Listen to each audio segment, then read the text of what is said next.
the end of the day, this was the only family I was ever going to be offered, and we'd hurt each other deeper than anyone ever should, but we were still blood. Real blood, it turned out. Even if I didn't like the source of my origins, I knew it didn't change the way Luther felt about me. There was something rare about that too.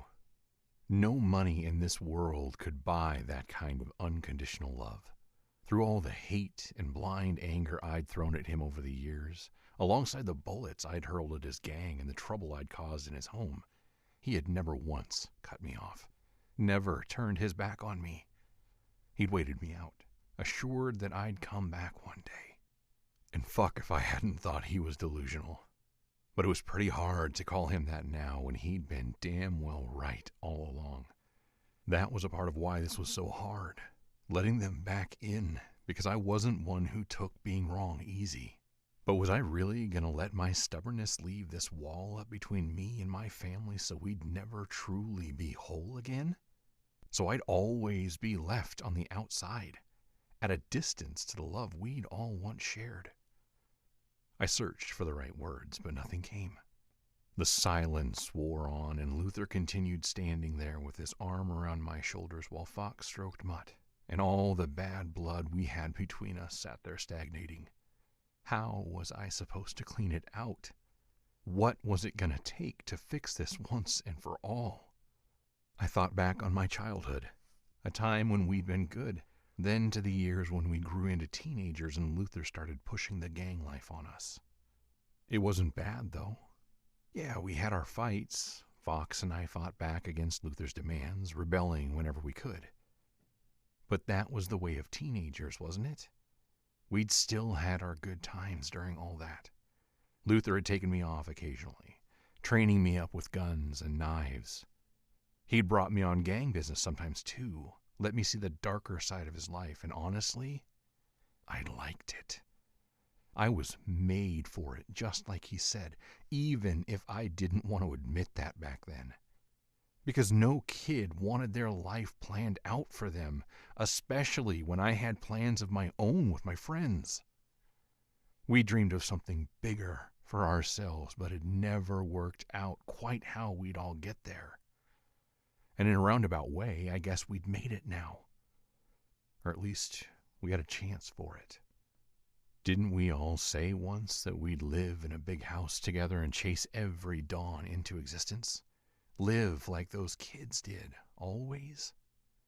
This was it. Our arrival into that. The opportunity finally waiting with open arms.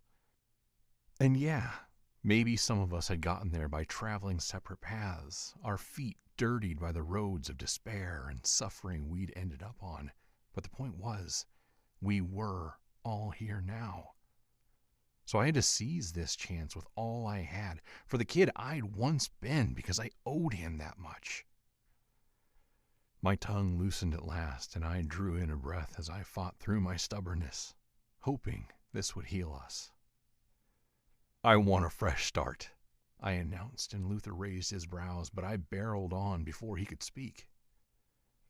I want camping weekends and sailing in the afternoons. I want to ride in your truck and go shooting tin cans out in the woods. I want to stay here in this house, and I want it to be my home again. I want to stay here, Luther. I look him dead in the eye, my throat tightening around these next words as heat burned a line up the back of my neck.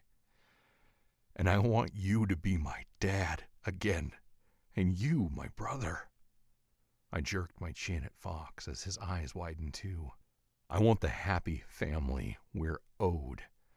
I want our day in the goddamn sun to come again, and I want to stay basking in it for the rest of our lives, because fuck letting the world take it from us. I want today to be the first day of countless days where we're just fucking good. Yeah, son. Let's start over, Luther said with emotion in his voice, drawing me against his chest, and I melted like a fucking snowman in the sun against him.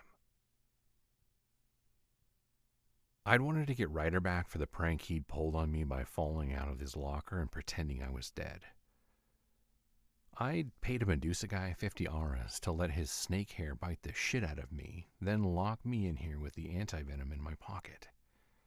Emotion was burning a hole in my chest and panic ripped down the center of me from what I'd heard. Ryder was walking himself to his death, and I needed to get control of my limbs, chase after them and stop him.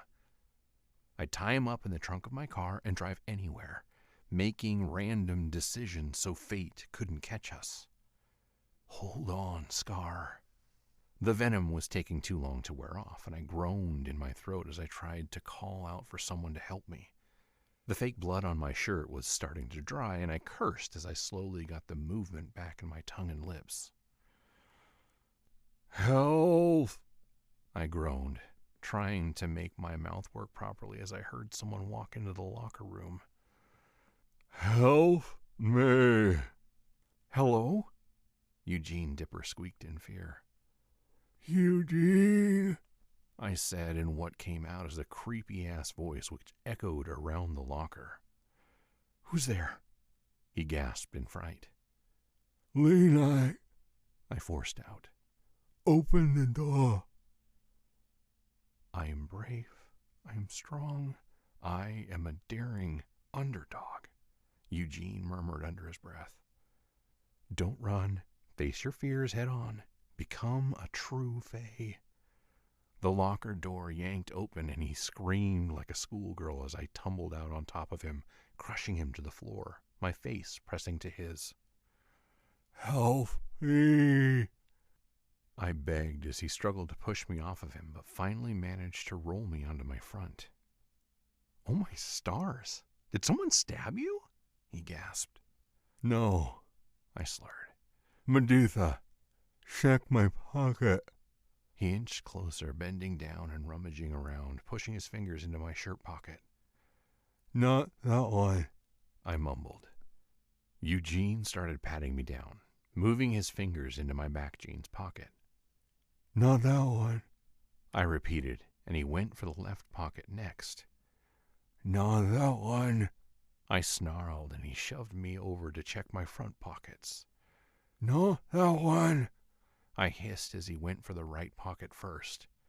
Not that one, I snarled as he tried the tiny nothing random jeans pocket within a pocket that no one ever used for anything. What the fuck was he thinking?